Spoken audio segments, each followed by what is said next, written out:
ప్రజాపాలనలో భాగంగా చాలా మంది అయితే అప్లికేషన్ నింపుతూ డౌట్స్ వ్యక్తం చేస్తున్నారు. ఒక్కసారి క్లారిఫై చేసుకునే ప్రయత్నం చేద్దాం. మనతో పాటు ఉన్నారు ఎన్ఫోర్స్మెంట్ డిప్యూటీ తహసీల్దార్ మాచన రఘునందన్ గారు.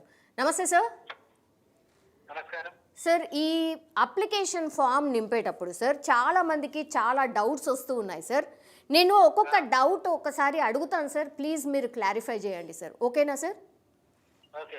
ఎస్. ఇప్పుడు ఫస్ట్ క్వశ్చన్ సార్, కుటుంబ సభ్యుల వివరాల్లోని గతంలోని రేషన్ కార్డులో ఉమ్మడి కుటుంబంగా ఉన్న ఇప్పుడు వేరే కుటుంబంగా ఉంటున్నట్టయితే పొందుపరిచేది ఎలా సార్? ఫస్ట్ ఆఫ్ ఆల్ నేను ఒక క్లారిటీ ముందస్తుగా చెప్పాల్సింది ఏంటంటే సార్, ఈ ప్రజాపాలన దరఖాస్తులు దొరకకున్నా గానీ ఒకవేళ వీళ్ళకు జనానికి ఎవరికైనా చిన్నపాటి కన్ఫ్యూజన్ ఉన్నా గానీ వాళ్ళు ఒక చిన్న వెయిట్ పేపర్ మీద రాసి ఇది మా ఆర్జీ అని సబ్మిట్ చేయొచ్చు. అయితే అక్కడ అందుబాటులో ఉన్న ప్రతిపాదిత నమూనా ఇవ్వాలి అనేది ఉన్నా గానీ ఒకవేళ లభ్యం కాకపోతే వైట్ పేపర్ మీద కూడా రాసి తమ వివరణ రాసి సమర్పించుకునే అవకాశం ఉంటుంది. అంతే తప్పించి అనవసరంగా గందరగోళానికి గురయ్యే అవకాశం అవసరం లేదు. Okay sir. Okay. Next question sir, పాత రేషన్ కార్డులో ఒకే కుటుంబంగా ఉన్న ఇప్పుడు ఉపాధి కోసం వేరే ప్రాంతానికి వెళ్ళి ఆధార్ కార్డ్ అక్కడి అడ్రస్తో ఉంటే గ్యారంటీల ఫలాలు పొందడానికి అర్హత ఉంటుందా? దీని మీద నాకు స్పష్టమైన సమాచారం లేదు. స్పష్టమైన సమాచారం వచ్చినాక నేను క్లారిటీ ఇస్తున్నాను. ఇప్పటి వరకు రేషన్ కార్డ్ లేని వారికి గ్యారంటీల ఫలాలు అందవా? కొత్త రేషన్ కార్డులు వచ్చేంత వరకు సాధ్యం కాదా? ఇది చాలా మంది క్వశ్చన్ సార్. ప్రభుత్వం ఇస్తున్న 6 గ్యారంటీల పథకం అనేది అందరికీ లబ్ధి చేకూరనే పెట్టింది. అయితే దీంట్లో ఎవరు అర్హులు అనేది ఎంక్వైరీలో తెలుస్తుంది కాబట్టి దాంట్లో వాళ్ళకు మేము అర్హులం కాదా అనేది ఖండిత అవసరం లేదు. ఎందుకంటే ఏ ప్రభుత్వ పథకం అయినా కానీ వాళ్ళకి అర్హతకు అనుగుణంగానే అందిస్తారు. ఆ అర్హత అనేది వాళ్ళ అప్లికేషన్ పెట్టుకున్నాక ఎంక్వైరీలో తెలుస్తుంది కాబట్టి అప్పటిదాకా ఈ ఉత్కంఠ అనేది అవసరం లేదు ఎవరికైనా కానీ. కుటుంబ పెద్ద పురుషుడుగా ఉండి గ్యాస్ కనెక్షన్ కూడా వారి పేరునే ఉంటే మహాలక్ష్మి స్కీమ్ కింద 500కే సిలిండర్ వర్తిస్తుందా రాదా? మహిళల పేరు మీద కనెక్షన్ మార్చుకోవాల్సిందేనా? దీని మీద చమురు కంపెనీలో వివరణ ఇవ్వాల్సి ఉంటుంది. చమురు కంపెనీలో వాళ్ళ దగ్గర నుంచి వివరణ తీసుకొని మళ్ళీ మీకు అందజేస్తాను నేను. Okay sir. Next question sir, పాత రేషన్ కార్డు ప్రకారం కుటుంబ పెద్ద చనిపోతే సభ్యులుగా ఉన్నవారు దరఖాస్తు చేసుకోవచ్చా? ఆ కుటుంబ పెద్ద పేరుతోనే విద్యుత్ కనెక్షన్, గ్యాస్ కనెక్షన్ ఉన్నట్టయితే 200 యూనిట్ల ఉచిత కరెంట్, 500 సిలిండర్ సబ్సిడీ వర్తిస్తుందా? కనెక్షన్స్లో మార్పులు చేర్పులు చేసేంత వరకు లబ్ధి అందుతుందా లేదా? కార్డులో అప్పట్లో వివాహం కాకుండా ఉన్న వాళ్ళు ఎవరైతే ఉంటారో ఇప్పుడు పెళ్లి చేసుకున్నట్టయితే భార్య ఆర్ భర్త పేరు చేరకపోతే వారి వివరాలను ఇప్పుడు దరఖాస్తులో ప్రస్తావించొచ్చా? లబ్ధి కలుగుతుందా? ఫస్ట్ ఆఫ్ ఆల్ రేషన్ కార్డులు కానీ ఆహార భద్రత కార్డులు కానీ ఇవేమో జెంట్ పేరు మీద ఇవ్వలేదు, మహిళల పేరు మీద ఉన్నాయి. సో మహిళల పేరు మీద ఉన్న ఆహార భద్రత కార్డులో ఇప్పటి వరకు మేము అడిషన్స్ పెట్టాము. అయితే ఇప్పుడు వాళ్ళకి ఎటువంటి డౌట్స్ ఉన్నా కానీ ఎటువంటి సందేహాలు ఉన్నా కానీ అసలు let them first apply.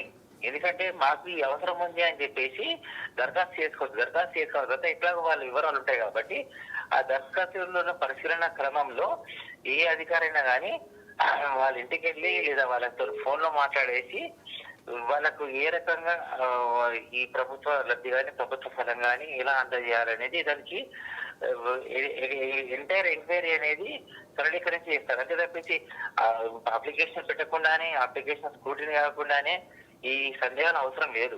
Okay sir. Next question sir, ఉమ్మడి కుటుంబంలో నెలకు 2500 ఆర్థిక సహాయం, వంట గ్యాస్, ఆసరా పెన్షన్, రైతు భరోసా, ఇందిరమ్మ ఇండ్లు లాంటివి కదా.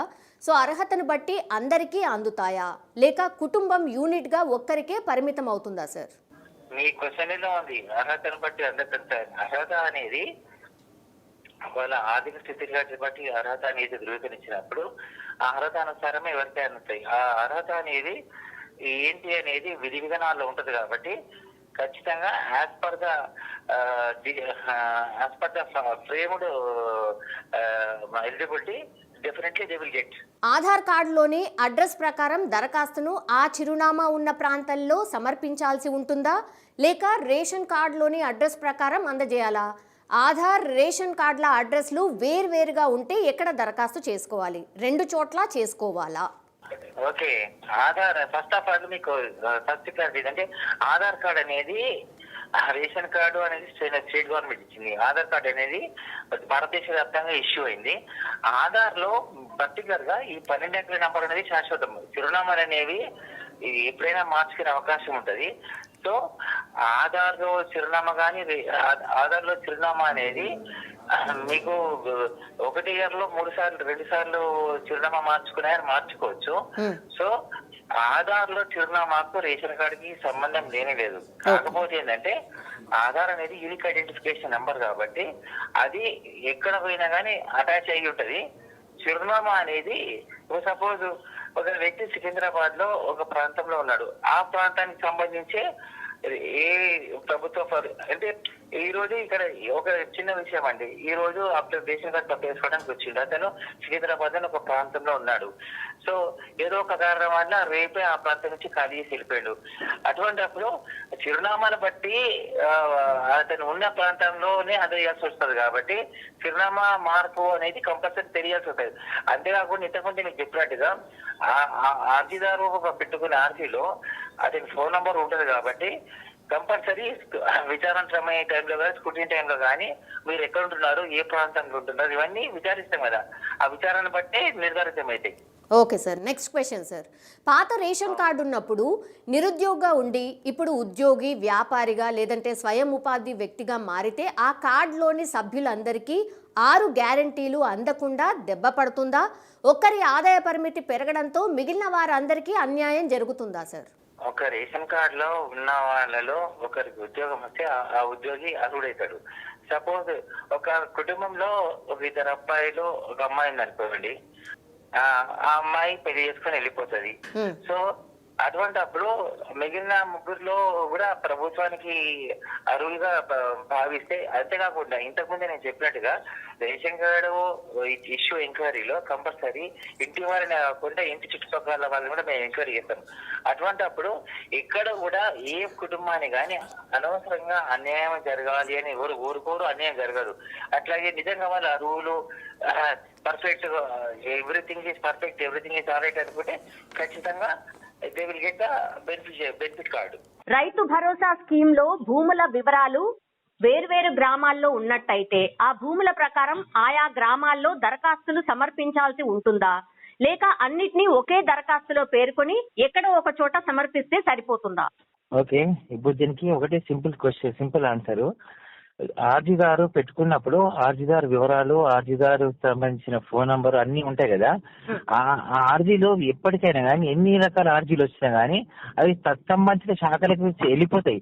వెళ్ళిపోయినప్పుడు ఆయా శాఖల అధికారులు వాటిని స్క్రూటినీ చేసి ఏ శాఖల అధికారులు అయినా ఏ డిపార్ట్మెంట్ అయినా కానీ వాళ్ళు ఏ రకమైన ఎంక్వైరీ చేసి కంప్లీట్ చేస్తే ఆ రకమే విచారణ జరుగుతుంది. ఆ రకంగానే ఆయా శాఖల నిర్ధారిత ప్రమాణాల ప్రకారమే ఎంక్వైరీ కూడా పూర్తి అయిపోతుంది, బెనిఫిట్స్ కూడా వెళ్తాయి. అంతే తప్పించి అందులో పెద్దగా అనుమానించాల్సిన అవసరం లేదు. కౌలుకు సాగు చేస్తున్న భూముల సర్వే నెంబర్లు ఇవ్వడం ద్వారా పట్టాదారులకు కౌలుకు తీసుకున్న రైతుకు మధ్య భేదాభిప్రాయాలు తలెత్తే అవకాశం ఉంటుందా? ఓకే, ఇది రెవెన్యూకి సంబంధించిన క్వశ్చన్. ఈ రెవెన్యూ వాళ్ళు ఎవరైతే అర్జీదారులు ఉన్నారో ఆర్జీదారులు మేము ఏదో గంట సేపట్లో 2 గంటల సేపట్లో ఆర్జీలు తీసుకోవట్లేదు. మాక్సిమం టైం వెచ్చించి ఆర్జీలు తీసుకుంటున్నాము. ఆ టైంలో కూడా వీళ్ళకు ఎవరైతే ఈ అప్లికేషన్ సబ్మిట్ చేస్తున్నారో ఆ సబ్మిట్ చేసేటప్పుడు అక్కడ కన్సర్న్ ఆఫీసర్స్ ఉంటారు, తహసీల్దార్ కానీ ఇతరుల అధికారులు కానీ, వాళ్ళని సంప్రదించి ఒకవేళ ఇంకేమైనా డౌట్స్ ఉంటే కూడా వాళ్ళని అడిగి పెట్టుకుంటే ఇంకా బెస్ట్. అది గృహజ్యోతి పథకం కింద నెలకు 200 యూనిట్ల ఉచిత విద్యుత్ పొందడానికి అద్దెకు ఉంటున్న వారికి మాఫీ అవుతుందా, లేక ఇంటి యజమాని పేరు మీద సర్వీస్ కనెక్షన్ ఉన్నందున లబ్ధి వారికే చేకూరుతుందా సార్? ఈ ఇష్యూలో ఇది యూత్ ఎఫర్ట్స్ కిందకి వస్తుంది. వాళ్ళు ఈ ప్రజాపాలనకు సంబంధించి మనకు ఆల్రెడీ కొన్ని స్పష్టమైన ఫ్రేమ్ గైడ్ లైన్స్ ఉన్నాయి, వాటికి వెళ్ళి చూడమని చెప్పండి. ఎందుకంటే ఇప్పుడు మీరు ఇది అద్దె ఇల్లు విషయం, ఈ అద్దె ఇల్లు విషయంలో ఇంతకుముందు కూడా మీకు వేసిన క్వశ్చన్ ఒక ఆన్సర్ ఇచ్చిన, రెంట్కు ఉండడం అనేది ఈ రోజు కానీ రేపు కానీ ఇల్లు మార్చే అవకాశం ఉంటది. కాబట్టి దాంట్లో ఎప్పటికైనా కానీ బెనిఫిషరీకి అందాలనేది ఒక స్పష్టమైన నిర్ణయము. సో ఈ అద్దె ఇల్లు అనే విషయంలో ఎవరైనా సరే ఎంక్వైరీ చేసేటప్పుడు ఎక్కడ ఉంటున్నారని చెప్తే దాని ప్రకారం అందుతాయి. రేషన్ కార్డులో ఒకే కుటుంబానికి చెందిన వారిగా ఉన్న వంట గ్యాస్ సిలిండర్ కనెక్షన్లు ఎక్కువగా ఉన్నట్టయితే వాటికి వర్తిస్తుందా? కుటుంబం యూనిట్ గా లేక రేషన్ కార్డ్ యూనిట్ గా ఒక్క కనెక్షన్ కి సబ్సిడీ వర్తిస్తుందా? అంటే ఒక రేషన్ కార్డు మీద ఒక కనెక్షన్ కానీ డబుల్ కనెక్షన్స్ కానీ ఉన్నాయి, అంతకంటే ఎక్కువ ఉండే ఛాన్సెస్ లేవు. ఎందుకంటే సింగిల్ కనెక్షన్ కి డబుల్ రీఫిల్ వస్తుంది, అది పద్ధతి. అంతకంటే మించి ఎక్కడ ఇష్యూ చేసిన సంఘటన లేవు. దళిత బంధు ద్వారా జేసీబీ ఆర్ 4 వీలర్ లాంటివి కొనుక్కొని స్వయం ఉపాధితో బతుకుతూ ఉన్నట్టయితే వారికి 6 గ్యారంటీలు వర్తిస్తాయా? 4 వీలర్ యజమాని అనే పేరుతో కోత పడుతుందా? ఈ దళిత బంధు అనేది ప్రభుత్వంలోని వేరే శాఖ చూస్తుంది.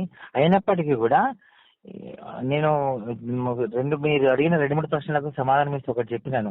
అర్జీదారు అప్లికేషన్ పెట్టుకున్నప్పుడు అతను ఇచ్చిన ఫోన్ నంబర్ ఆధారంగా ఫోన్ నంబర్ తీసుకొని అది ఏదైతే డిపార్ట్మెంట్ ఉందో ఆ డిపార్ట్మెంట్ పంపించి ఈ అర్జీదారు అర్హుడైనా కాదా అనేది నిర్ధారించి ఖచ్చితంగా అర్హుడైతే లబ్ధిని అందజేయడం జరుగుతుంది. దళిత బంధు సాయంతో పాల డైరీ గాని, కిరాణా దుకాణం గాని, టైలరింగ్ గాని ఇట్లాంటి ఏమన్నా పెట్టుకున్న వాళ్ళకి ఈ 6 గ్యారెంటీలు వర్తిస్తాయా?